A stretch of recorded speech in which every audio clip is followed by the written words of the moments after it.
विद्यार्थ्यांनो, आजच्या या लेक्चरपासून आपण 10वीचा विज्ञानचा पाठ सुरू करत आहोत. 10वीचा विज्ञान आणि तुमचा 9वीचा विज्ञान हा दोन्हीही जवळपास सारखाच आहे. फक्त फरक या दोघातला एवढा आहे, तो म्हणजे यांच्या पुस्तकातला. 9वीला तुम्हाला जे विज्ञान झालं होतं त्या ठिकाणी विज्ञानचे 2 भाग होतेच, मात्र एकाच पुस्तकामध्ये होते. एकाच पुस्तकामध्ये तुम्हाला त्या ठिकाणी जवळपास 18 धडे समाविष्ट करण्यात आलेले होते. आणि 10वीला असं नसून 10वीला तुम्हाला 2 वेगवेगळे भाग आहेत. भाग 1चं एक पुस्तक आहे आणि भाग 2चं एक पुस्तक आहे. भाग 1 जो आपला आहे त्यामध्ये तुम्हाला या ठिकाणी फिजिक्स म्हणजे भौतिकशास्त्र आणि केमिस्ट्री म्हणजे रसायनशास्त्र या दोघांचा या ठिकाणी समावेश केलेला आहे. आणि तुमचा जो भाग 2 आहे विज्ञानचा, त्याची सेपरेट पुस्तक आहे आणि त्यामध्ये बायोलॉजी म्हणजे जीवशास्त्र आणि EVS जे की पर्यावरणाशी आणि इतर गोष्टीशी संबंधित धड्यांचा पाठाचा त्या ठिकाणी समावेश करण्यात आलेला आहे. तर आता जर आपल्याला यांची गुण विभागणी बघायची झाली तर 9वीला तुम्हाला ज्याप्रमाणे विज्ञानचे 2 पेपर व्हायचे त्याचप्रमाणे 10वीलाही 2 पेपरच होतील. भाग 1ला या ठिकाणी 40 गुण आहेत, भाग 2ला सुद्धा 40 गुण आहेत आणि तुमच्या शाळेतले जे काही प्रॅक्टिकल एक्झाम होतात, प्रात्यक्षिक आहेत, त्यासाठी 20 गुण या ठिकाणी आहेत. म्हणजे 40 आणि 40 आणि त्याचबरोबर 20 असा एकंदरीत तुमचा 100 गुणाचा या ठिकाणी पेपर विज्ञानचा आधारित असतो.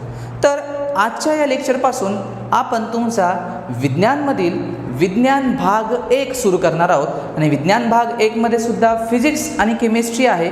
तर सर्वप्रथम आपण फिजिक्स सुरू करणार आहोत. फिजिक्स म्हणजे तुमचा जो भौतिकशास्त्र आहे त्याचा पहिला पाठ गुरुत्वाकर्षण आपण आजपासून या ठिकाणी सुरू करणार आहोत. तर या ठिकाणी गुरुत्वाकर्षण धडा जो आहे यामध्ये आपल्याला कोणकोणते मुद्दे अभ्यासायचे आहेत त्याची या ठिकाणी मी तुम्हाला सर्वप्रथम ओळख करून देतो, त्यांची माहिती करून देतो. सगळ्यात प्रथम आहे गुरुत्वाकर्षण, जो तुम्हाला माहितीच आहे, ऑलरेडी तुम्ही शिकलेलाच आहात. तर त्याच्यामध्ये आपल्याला डीपली जायचं आहे. आतापर्यंत गुरुत्वाकर्षणची आपण फक्त वरवरची माहिती घेतलेली आहे, आता आपल्याला खोलवर त्याची माहिती या ठिकाणी अभ्यासायची आहे. दुसरं आहे वर्तुळाकार गती आणि अभिकेंद्री बल. वर्तुळाकार गतीची तुम्ही व्याख्या अभ्यासलेलीच आहे. कोणतीही वस्तू जर वर्तुळाकार मार्गात फिरत असेल तर त्याला आपण वर्तुळाकार गती म्हणतो. अभिकेंद्री बलही तुम्हाला माहिती आहे. कोणतीही वस्तू वर्तुळाकार मार्गात फिरत असताना केंद्राकडे जे बल आकर्षित होतं त्याला अभिकेंद्री बल म्हणलं जातं. ह्या फक्त व्याख्या तुम्ही अभ्यासलेल्या आहेत, पण त्याच्या डिटेलमध्ये आपण गेलेलो नाही आहेत, ते आपल्याला बघायचं आहे. त्यानंतर आहेत केपलरचे नियम. केपलरचे 3 नियम आहेत, ते तुम्हाला या धड्यात पूर्णपणे अभ्यासायचे आहेत. न्यूटनचा वैश्विक गुरुत्वाकर्षणाचा सिद्धांत जो आहे F बरोबर G m1 m2 भागिले r², त्याचं या ठिकाणी डेरिवेशन पण आहे, त्याचा पूर्ण सविस्तर अभ्यास आहे. त्याच्यावर आधारित या ठिकाणी तुम्हाला काही उदाहरणंही दिलेले आहेत, ते आपल्याला सोडवायचे आहेत.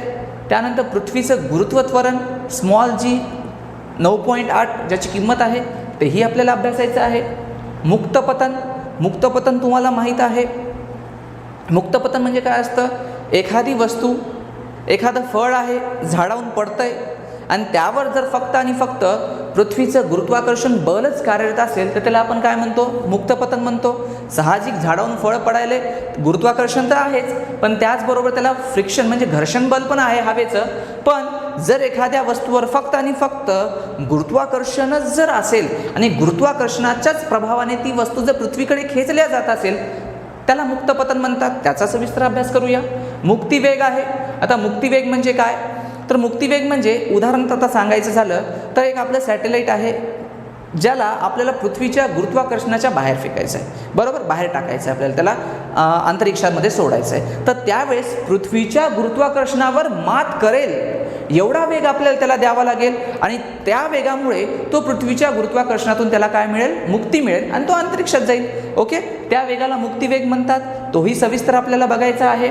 ठीक आहे, तर हे मुद्दे आहेत जे मुद्दे आपल्याला सविस्तरपणे या धड्यामध्ये शिकायचे आहेत. तर हा धडा सुरू करण्याच्या पहिले काही या ठिकाणी बेसिक गोष्टी आहेत, मूलभूत गोष्टी आहेत ज्या तुम्हाला माहीत असणं आवश्यक आहे. सगळ्यात पहिला प्रश्न जो आहे तो आहे वस्तूवर बल लावल्यास काय होतं? तर विद्यार्थ्यांनो, वस्तूवर बल लावल्यास काय होतं? जे तुम्ही 8वीला शिकलेला आहे की कोणतीही वस्तू असू द्या, त्यावर ज्यावेळेस आपण बल लावतो त्यावेळेस एखादी वस्तू जर समजा स्थिर असेल, जसं की आपली सायकल आहे, ती एका ठिकाणी स्थिर आहे, त्याच्यावर आपण बल लावलं, आपण त्याचे पॅडल मारले, सायकल काय होते, गतिमान होते. म्हणजे बल लावल्यामुळे वस्तू काय झाली, नंबर 1 गतिमान झाली. आता तुमची सायकल चालूच आहे, ती गतिमान आहे. आता त्यावेळेस तुम्ही काय केलात, ब्रेक दाबलात, म्हणजे आपण कोणतं बल लावलंय, घर्षण बल लावलंय, आणि त्यामुळे सायकल काय झाली, आपली थांबली. म्हणजे बलामुळे आपण काय केलं, स्थिर वस्तूला गतिमान केलं आणि गतिमान वस्तूला स्थिर केलं. ठीक आहे. अजून बलामुळे काय होतं, अजून बलामुळे आपण एखाद्या वस्तूची आपण दिशा बदलू शकतो. जसं आता तुम्ही सायकलच चालवत आहात, तर सायकल चालवताना आपण आपल्या हाताचे जे स्नायुबल आहे, त्या स्नायुबलाच्या मदतीनं आपण जर काय केलं, जे आपल्या हातातलं हँडल आहे त्याची जर आपण दिशा बदलली तर त्या ठिकाणी साहजिकच सायकल काय होईल, वेगळ्या दिशेला जाईल. म्हणजे आपण बलाच्या मदतीनं काय केलेली आहे, दिशाही बदललेली आहे. त्यानंतर बलाचा वापर करून आपण आकार देखील बदलू शकतो. जसं घरामध्ये आपण आता काय समजा एखादा आपण चिनी मातीची, शाळूची किंवा घरामधलं पीठ आपलं आहे, आपण त्यावेळेस मळतो, मळून त्याला आपण वेगळा काय देतो, आकार देतो. म्हणजे या बलाच्या मदतीनं आपण दिशा बदलू शकतो, आकार बदलू शकतो, गतिमान वस्तूला स्थिर करू शकतो आणि स्थिर वस्तूला गतिमान देखील करू शकतो. तर हे वस्तूवर बल लावल्यास काय होतं तर याची तुम्हाला माहिती आता मिळालेली आहे.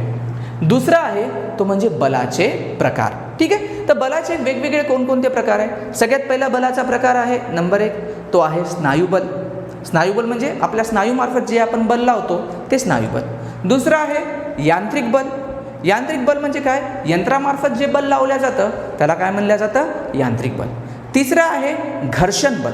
घर्षण बल म्हणजे कोणत्याही दोन वस्तूमध्ये जे घर्षण होतं, जसं आपण रस्त्यावर चालतो त्यावेळेस पृथ्वीच्या पृष्ठभागाशी आणि आपण आपल्या पायात जे चप्पल आहे त्यांच्यात घर्षण होतं, टायरमध्ये आणि रस्त्याशी घर्षण होतं, ते बल म्हणजे घर्षण बल आहे. त्यानंतर चुंबकीय बल. चुंबक जे आहेत आपले, त्या दोघातले आकर्षण बल जे आहे ते झालं चुंबकीय बल. विद्युत चुंबकीय बल, हां आता हे विद्युत चुंबकीय बल जे आहे हे तुम्हाला थोडंफार या पहिले झालेलं आहे आणि यावर्षी आपल्याला विद्युतधारा पाठ जो आहे त्या पाठामध्ये याचा आपल्याला सविस्तर अभ्यास करायचा आहे. आणि 6वं जे बल आहे ते म्हणजे गुरुत्वाकर्षण बल, ज्याचा आपल्याला या पाठामध्ये सविस्तर अभ्यास करायचा आहे. ठीक आहे. तर हे बलाचे वेगवेगळे प्रकार कळालेत तुम्हाला. पुढं बघा, गुरुत्वाकर्षण बलाविषयी माहिती.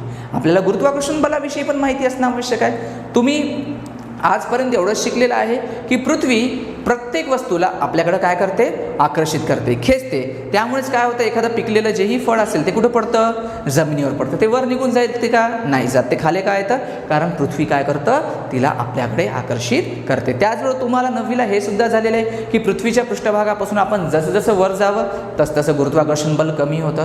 पृथ्वीच्या पृष्ठभागापासून आपण जसं खाली जावं तसं सुद्धा गुरुत्वाकर्षण बल काय होत असतं, कमी कमी होत असतं. हे तुम्ही शिकलेलं आहात. ओके. तर अजून आपल्याला गुरुत्वाकर्षण बलाविषयी मोठ्या प्रमाणात माहिती या धड्यामध्ये पाहायची आहे. ठीक आहे मुलांनो. विद्यार्थ्यांनो, तर आता आपण या ठिकाणी गुरुत्वाकर्षण जो आहे या गुरुत्वाकर्षणबद्दल आपण इथं सविस्तर माहिती आता घेणार आहोत. तर बघूया गुरुत्वाकर्षण कसं आहे, काय नाही आहे, त्याचा शोध कोणी लावला, तो शोध कसा लागला, ती सगळी आपल्याला या ठिकाणी माहिती आता घ्यायची आहे.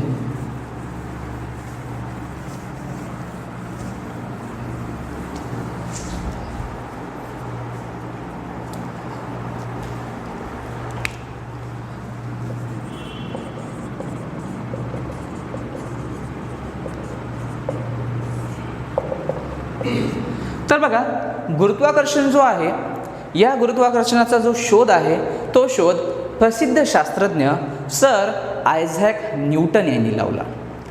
त्यांनी कसा याचा शोध लावला, एके दिवशी न्यूटन यांनी पाहिलं की सफरचंदाचं जे काही झाड आहे त्या सफरचंदाच्या झाडावर सफरचंद पिकलेलं होतं आणि ते पिकलेलं सफरचंद हे तुटून कुठं पडलं, जमिनीवर पडलं. त्याच वेळेस न्यूटननी असा विचार केला की हे जे काही सफरचंद आहे, हे पिकलेलं जे सफरचंद आहे ते जमिनीकडेच का पडलं, ते जमिनीकडेच का आकर्षित झालं. असा प्रश्न आपल्याला नाही पडत, पण तो कोणाला पडला, न्यूटनला पडला की सफरचंद पिकलंय आणि पिकून ते कोणाकडे पडलंय, जमिनीकडे पडलंय. त्यांनी विचार केला हे खालीच का पडलं, हे सफरचंद वर का नाही गेलं, ते क्षितिज समांतर दिशेमध्ये का नाही गेलं, ते तिरकस न का गेलं नाही, याचा कोणी विचार केला, न्यूटननी विचार केला आणि ते मी या ठिकाणी तुम्हाला एका आकृतीमार्फत समजावून सांगण्याचा प्रयत्न करतो. तर बघा, ही आपली पृथ्वी आहे.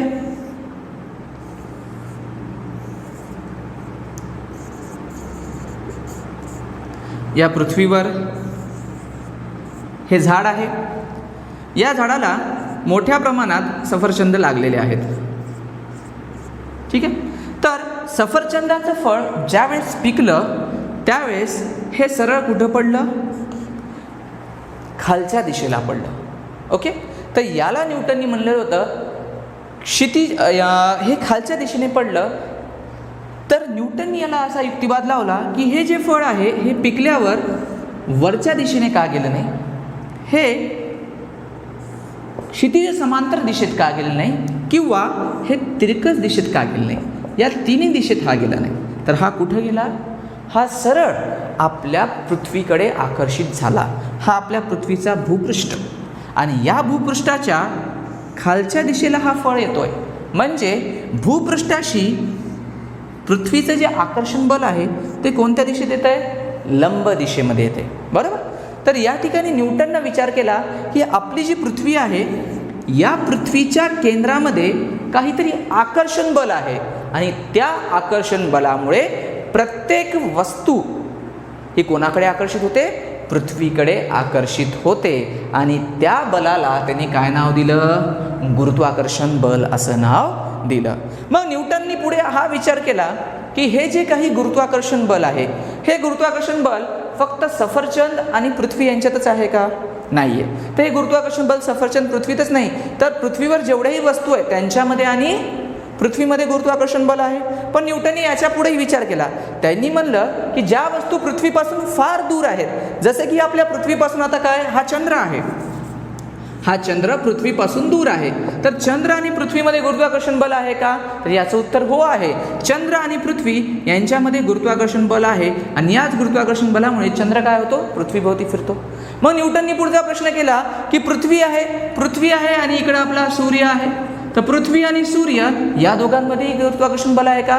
तर याचंही उत्तर आहे हो. त्या दोघांमध्ये काय आहे? आकर्षण बल आहे. आणि ते आकर्षण बल कसं कार्यरत असतं काय नाही ते आपल्याला पुढं सविस्तरपणे बघायचं आहे.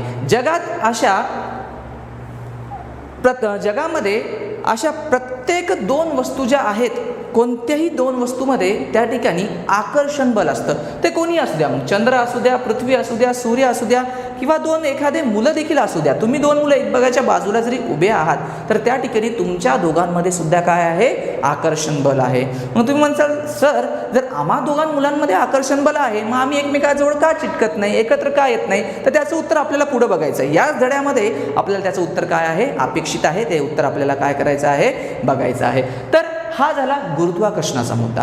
ठीक आहे. तर पुढचा मुद्दा जो या ठिकाणी आहे तो मुद्दा आहे बल आणि गती.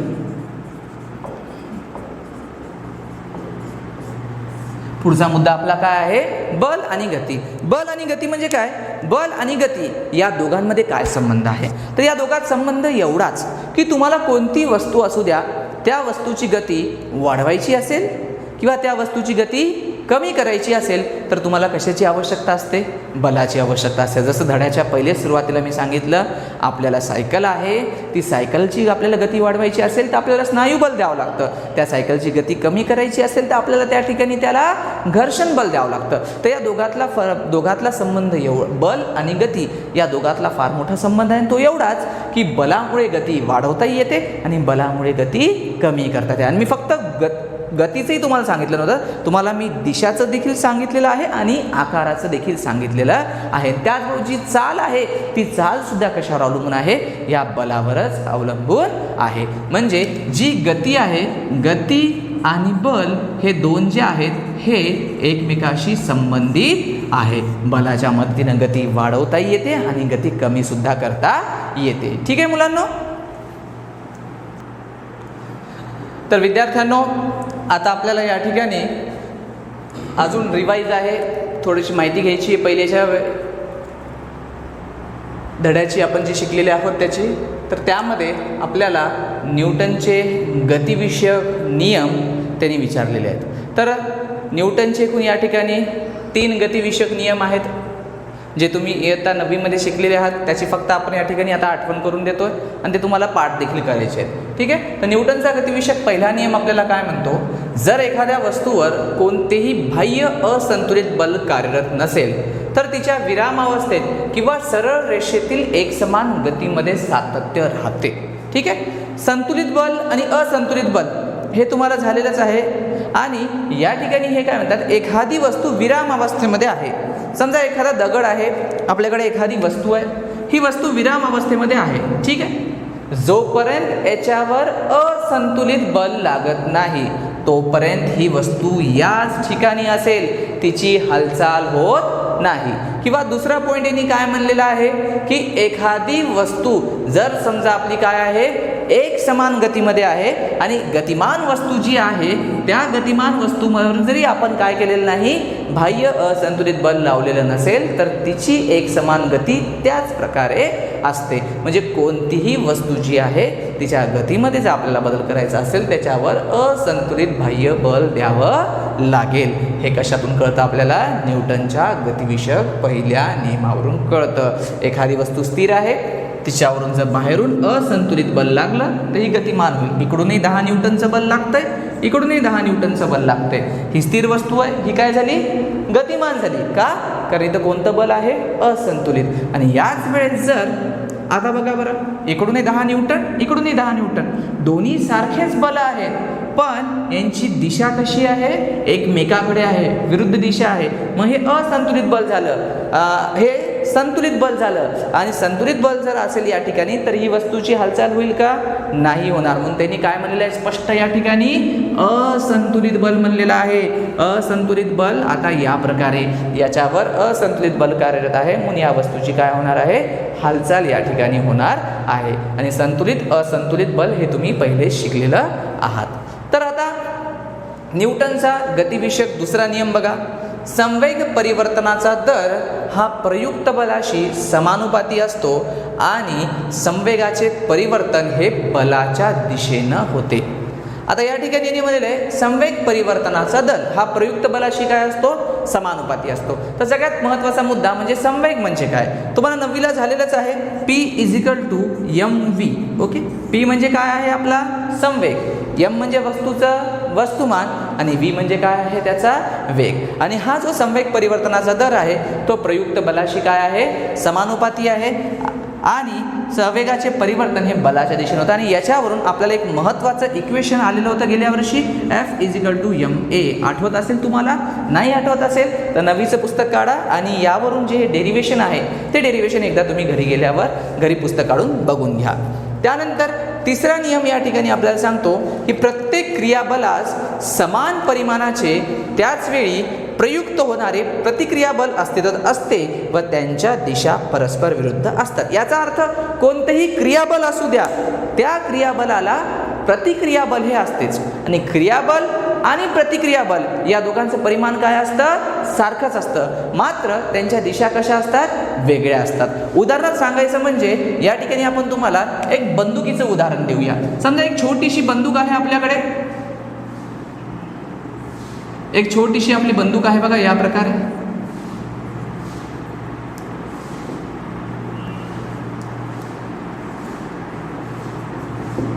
ही बंदूक आहे, याचं हे ट्रिगर आहे समजा. तर ज्या वेळेस आपण या बंदुकीच्या गोळीचं ट्रिगर दाबूया त्यावेळेस याच्यातून काय होईल, गोळी बाहेर पडणार आहे. गोळी बाहेर पडाली याचा अर्थ हे कोणतं बल झालं, क्रियाबल आहे आपलं. ठीक आहे.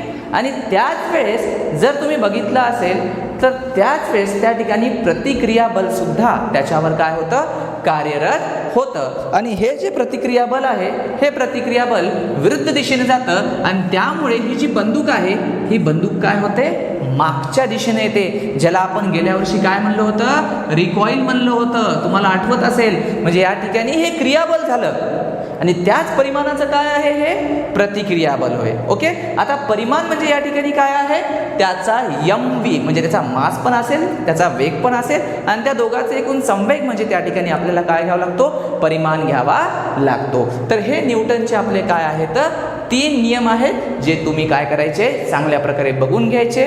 ते 9वीला तुम्हाला झालेलेच आहेत आणि यावर्षी आपल्याला त्याच्या व्याख्या विचारल्या जाऊ शकतात, त्यामुळे त्या व्याख्या तुम्ही लक्षात घ्या. ठीक आहे. तर हे न्यूटनचे गतिविषयक 3 नियम आपले झालेले आहेत.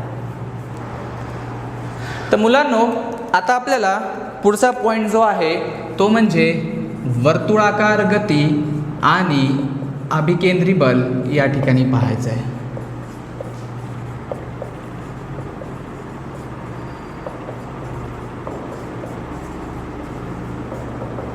वर्तुळाकार गती व अभिकेंद्री बल आपल्याला या ठिकाणी आता पाहायचं आहे. तर बघा, तुम्हाला या ठिकाणी काय करायचं आहे, एक दोरी घ्यायची आहे. बघा, ही एक दोरी आहे, साधीशी छोटीशी कशी दोरी घ्या. या दोरीच्या टोकाला तुम्हाला एक दगड बांधायचा आहे. या दोरीच्या टोकाला आपण काय केलं, एक साधासा दगड बांधलेला आहे. आता दोरीचं हे जे दुसरं टोक आहे, हे दुसरं टोक तुम्हाला तुमच्या हातामध्ये धरायचं आहे. दोरीचं हे दुसरं टोक तुम्हाला कुठं धरायचं आहे, तुमच्या हातामध्ये. दोरीचं हे दुसरे टोक तुमच्या हातामध्ये धरून तुम्हाला त्या दोरीला गोलाकार दिशेत फिरवायचं आहे. कसं, बघा, या प्रकारे हा धोंडा होता, या धोंड्याला हा आपला एक दुसरा टोक होता.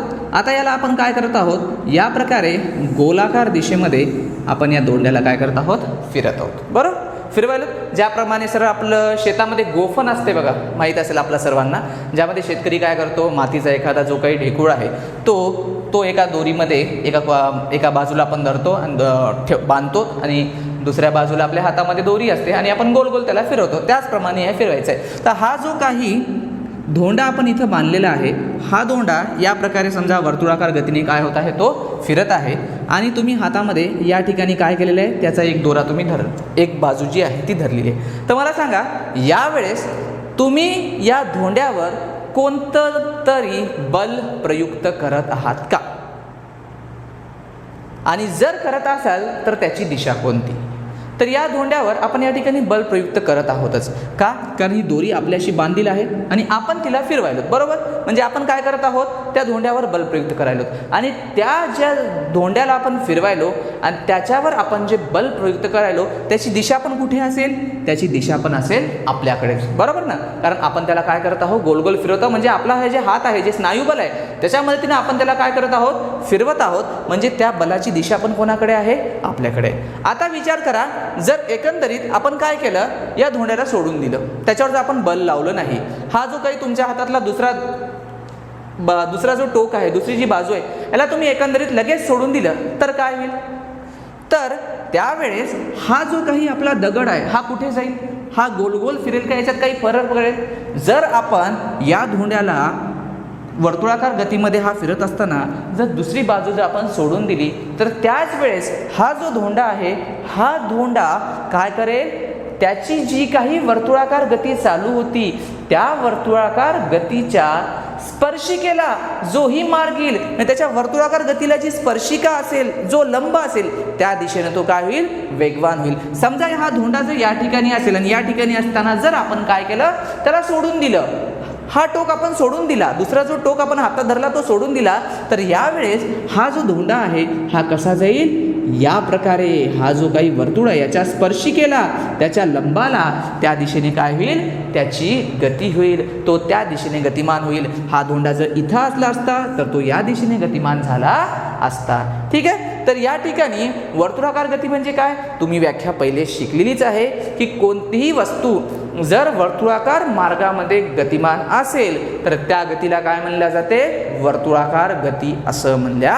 जाते. काय वर्तुळाकार गती म्हणजे, कोणतीही वस्तू जर वर्तुळाकार मार्गामध्ये गतिमान असेल तर त्या गतीला काय म्हणल्या जातं, वर्तुळाकार गती. आणि दुसरं काय आता, अभिकेंद्री बल.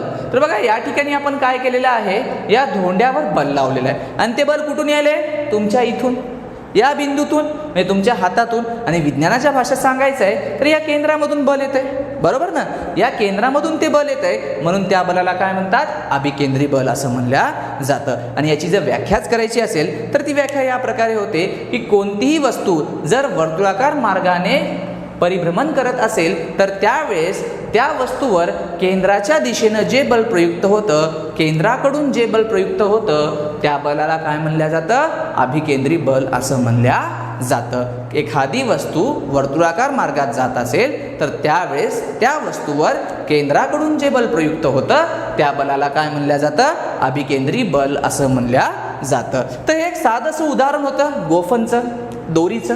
आता याचं एक आपण विस्तृत असं आपल्या विज्ञानामधलं उदाहरण बघूया. तर बघा, ही आपली पृथ्वी आहे, बरोबर, आणि हा आपला काय आहे? चंद्र आहे. तर मला सांगा, पृथ्वीभोवती चंद्र काय होतो? आपला फिरत असतो, ठीक आहे. मग पृथ्वीभोवती चंद्र कोणत्या मार्गात फिरतो? वर्तुळाकार गतीत. वर्तुळाकार मार्गामध्ये काय होतो? आपला चंद्र फिरत असतो. तर मला सांगा, हा जो काही चंद्र आपला पृथ्वीभोवती कसा फिरतोय? तो वर्तुळाकार मार्गामध्ये फिरतोय. तर त्याच वेळेस आपली जी पृथ्वी आहे ती चंद्रावर काहीतरी बल लावते का? आणि जर पृथ्वी चंद्रावर काहीतरी बल लावते तर त्या बलाची दिशा कोणती? तर आपली पृथ्वी चंद्रावर बल लावते आणि त्या बलाची दिशा असते पृथ्वीकडंच, जी सेम या ठिकाणी होती आपल्या हाताच्या केंद्राकडे, बरोबर. या ठिकाणी आपला हात होता, याच्याकडे आपण बल लावतो, त्याला आपण अभिकेंद्री बल म्हणलेलं होतं. इथेही त्याचप्रमाणे. आणि हा चंद्र म्हणजे या ठिकाणी तुम्ही त्याची तुलना या गोफनातल्या एखाद्या खड्याशी आपण करू शकतो. तर बघा, हा जो चंद्र आहे या चंद्राला पृथ्वी काय करतं? अभिकेंद्री बलानं आपल्याकडे खेचतं.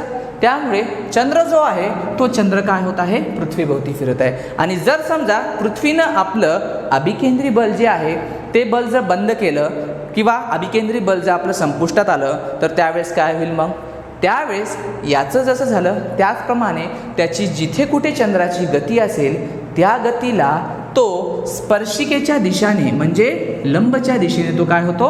गतिमान होतो. आणि अशा प्रकारे हा जो काही अभिकेंद्री बल आहे या अभिकेंद्री बलामुळे आणि या वर्तुळाकार गतीमुळे या दोघांच्या एकत्रीकरणामुळे आपला जो चंद्र आहे तो चंद्र कोणाभोवती फिरत आहे? या ठिकाणी पृथ्वीभोवती फिरत आहे. अन्यथा चंद्र पृथ्वीभोवती फिरला नसता. पृथ्वी अभिकेंद्री बलामार्फत तिला आपल्याकडे खेचते. चंद्र स्वतःच्या गतीनं तो काय करत असतो?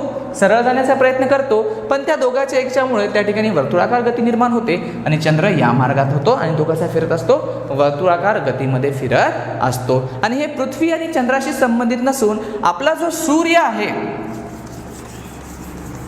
आपला एखादा भला मोठा आपला जो तारा आहे आपल्या सूर्यमालेचा तो सूर्य आहे. आणि त्या सूर्याच्या भोवती काय फिरते? आपली पृथ्वी फिरते. आणि सूर्याच्या भोवती आपली जी पृथ्वी फिरते ती सुद्धा याच प्रकारे वर्तुळाकार गतीत फिरते. आणि कशामुळे? कारण जो सूर्य आहे तो सूर्य पृथ्वीकडे कोणतं बल लावतो? अभिकेंद्री बल लावतो. आणि त्या अभिकेंद्री बलामुळे पृथ्वी कोणाभोवती फिरते? सूर्याभोवती फिरते. मग कळाली मुलांना तुम्हाला अभिकेंद्री बलाची आणि वर्तुळाकार गतीची व्याख्या? वर्तुळाकार गती म्हणजे काय? कोणतीही वस्तू जर वर्तुळाकार मार्गात फिरत असेल तर त्या गतीला काय म्हणल्या जाते? वर्तुळाकार गती. आणि अभिकेंद्री बल म्हणजे काय? कोणतीही वस्तू जर वर्तुळाकार मार्गात फिरत असेल आणि त्यावेळेस केंद्राच्या दिशेने जे बल प्रयुक्त होते त्या बलाला काय म्हणल्या जातं? अभिकेंद्री बल असं म्हणल्या जातं. त्या बलाला काय म्हणल्या जातं? अभिकेंद्री बल असं म्हणल्या जातं. तर या ठिकाणी वर्तुळाकार गती आणि अभिकेंद्री बल आपलं संपलेलं आहे. उर्वरित उद्याचं जे काही आपलं लेक्चर आहे त्या उद्याच्या लेक्चरमध्ये आपण केपलरचे नियम आणि न्यूटनचा जो वैश्विक गुरुत्वाकर्षणाचा सिद्धांत आहे आणि उर्वरित जो त्याचा पुढचा पाठ आहे तो आपण बघूया.